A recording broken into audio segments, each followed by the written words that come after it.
Thank you, Chairman of Community. I want to associate myself with what has been said, especially what our sister President Samia Suluhu has just mentioned. But before that, let me raise a couple of questions maybe to guide us. I don't know if that is possible. One, is there anybody among us who did not see this coming?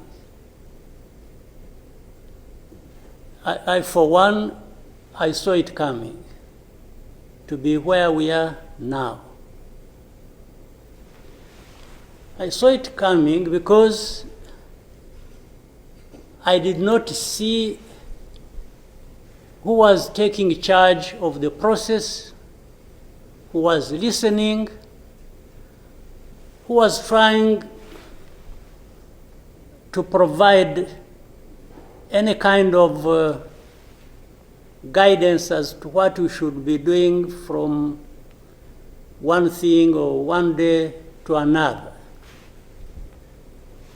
And by this, I want to also ask, as the East African community, what did we want from the beginning? Or what did we do about that? What are we doing now? And what do we want to do for where we want to go? Because exactly like President Samia has mentioned, if it is talking about problems and defining them, and I think we have been very eloquent. We have talked about all kinds of things. But when do we match what we are saying and what we are doing so that we get to what we want? When do we come to that? I haven't seen it.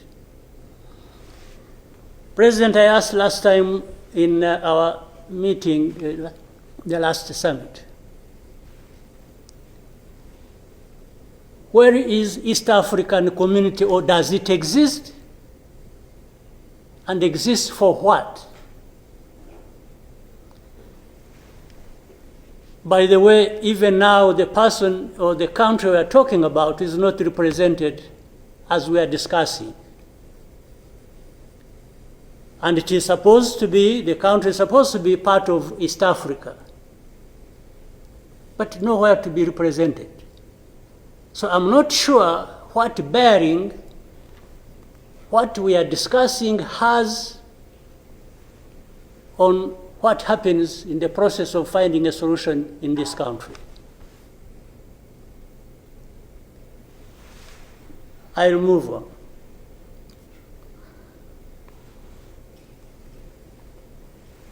The conflict that was created from the time we had the East African community get involved in trying to help in Congo, and later on when the East African force was trying its best and we are seeing progress,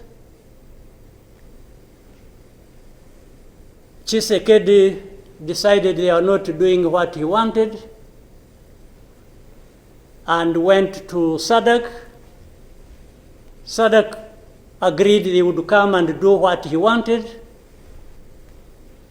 and sent everybody packing.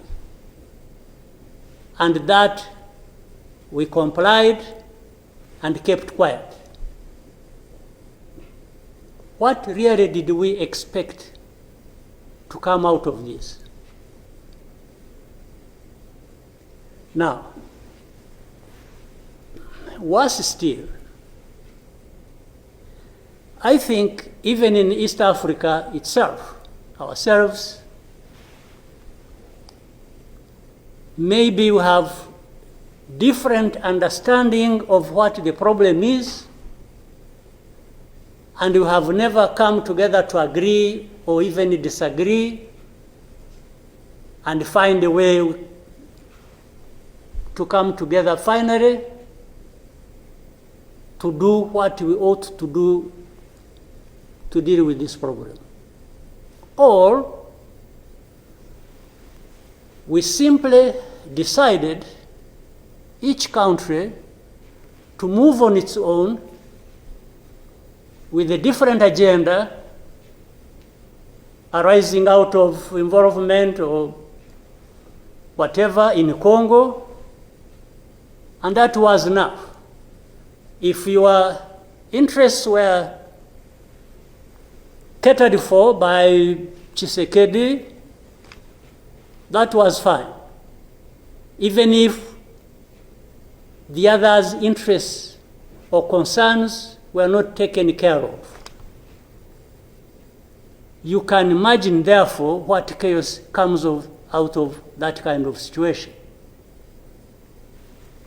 We are, on one hand, assuming or pretending we are coming together over an issue and trying to find a solution, while at the same time, each country is pulling in its own direction, different from the others. This is the fact of the matter. Now, but even if we were doing everything right, all of us, nothing is going to come out of it until those mainly concerned are also part of it and participating and contributing to the success of the process through which they are getting the support.